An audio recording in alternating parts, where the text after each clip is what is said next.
Construction of an oil production platform.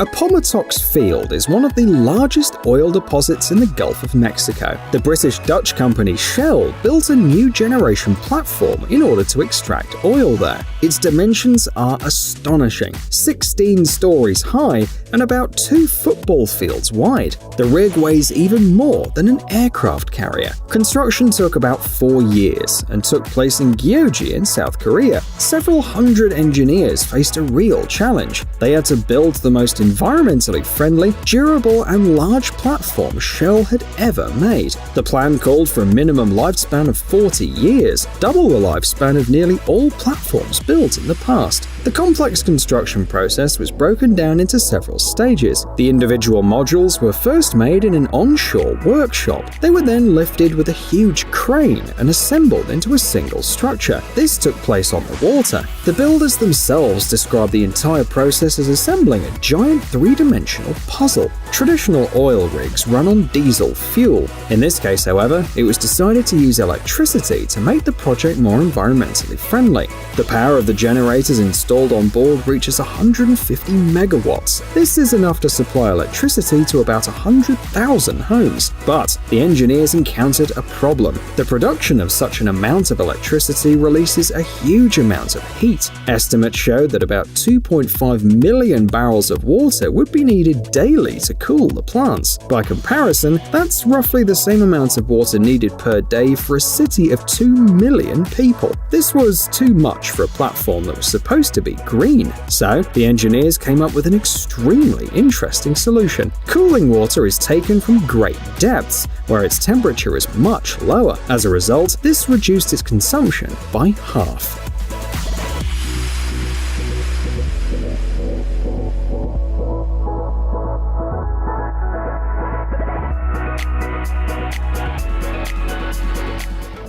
Platform transport. Construction is not the only challenging part of launching oil platforms. The second most difficult challenge is transportation. To get from the South Korean shipyard to the Gulf of Mexico, the platform has to travel 14,500 miles. The platform has to travel through the East China Sea, the South China Sea, the Indian Ocean, and then the Atlantic Ocean. Heavy lift ships are responsible for transporting such huge multi-ton structures. Their construction is unique. The deck is first submerged, allowing the platform to be placed above it. Then, when the deck is raised back up, the cargo is firmly secured above water and is now ready to be transported. In this case, the Chinese vessel Qingguanghua, with a lifting capacity of about 98,000 tons, was chosen for the task. Note that the weather conditions made things even harder. It turned out that a massive storm was approaching the shipyard from the Pacific Ocean. In order to avoid being affected by it, the work had to be accelerated considerably. The work crew alone was tripled for a short period of time. Then, as the platform was already approaching the Gulf of Mexico, it was hit by Hurricane Harvey. Fortunately, all difficulties were overcome. After a 6-month layover in Ingleside, Texas, where the last construction work was completed, the platform finally arrived at its final destination.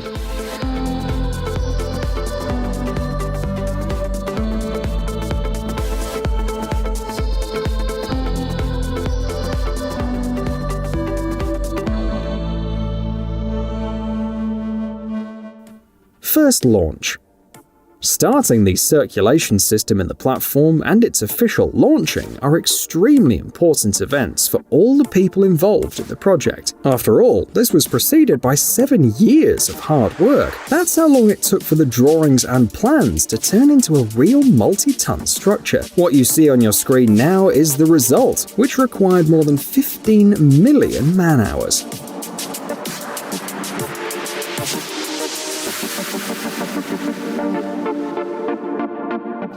Drilling.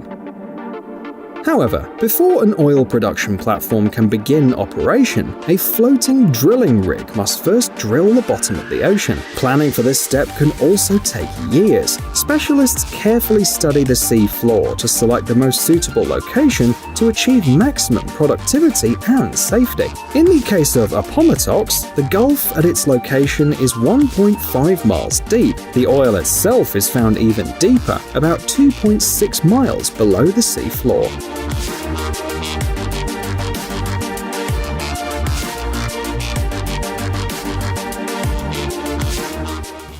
Oil extraction. An oil production platform is more complicated than it seems at first sight, and it's not limited to the above-water structure alone. Before transportation begins, an underwater pipe system known as a Christmas tree is installed on the seabed. In this case, it consists of about 200 miles of complex piping connected to various types of equipment. In simple words, this system allows to regulate well operation modes and control the flow direction of the oil products. The total weight of this structure is 200,000 pounds.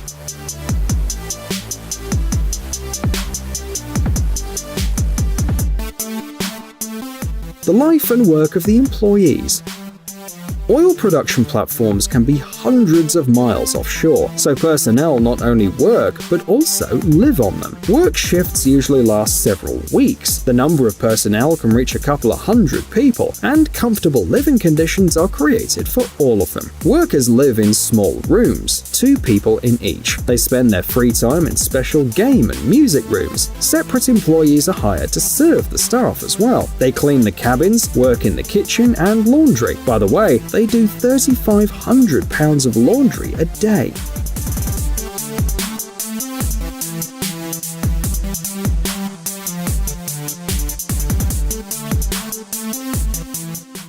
Oil tankers.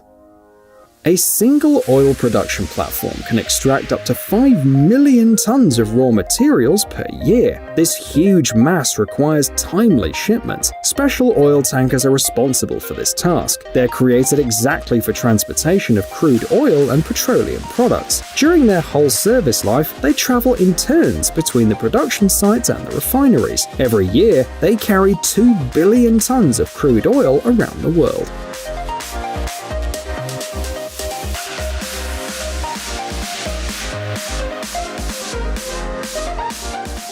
Oil refining.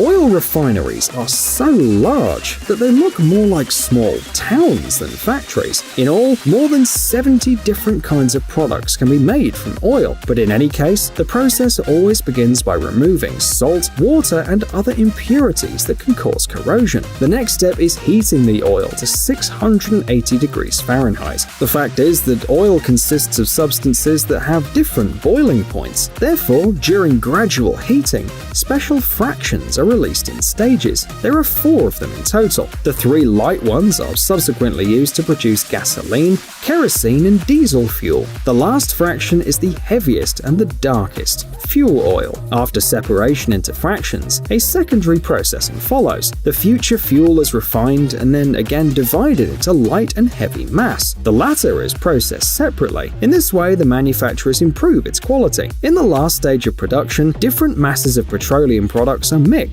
and special additives are added. This is how different types of gasoline are produced.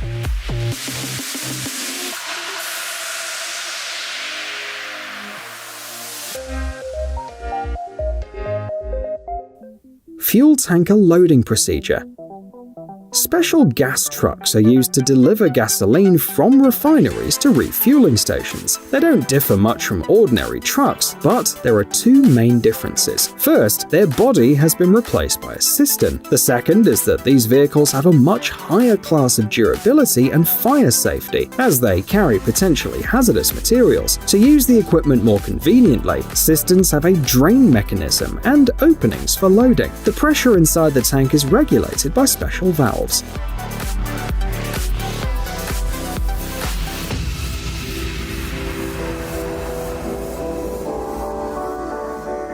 Pumping fuel to a gas station.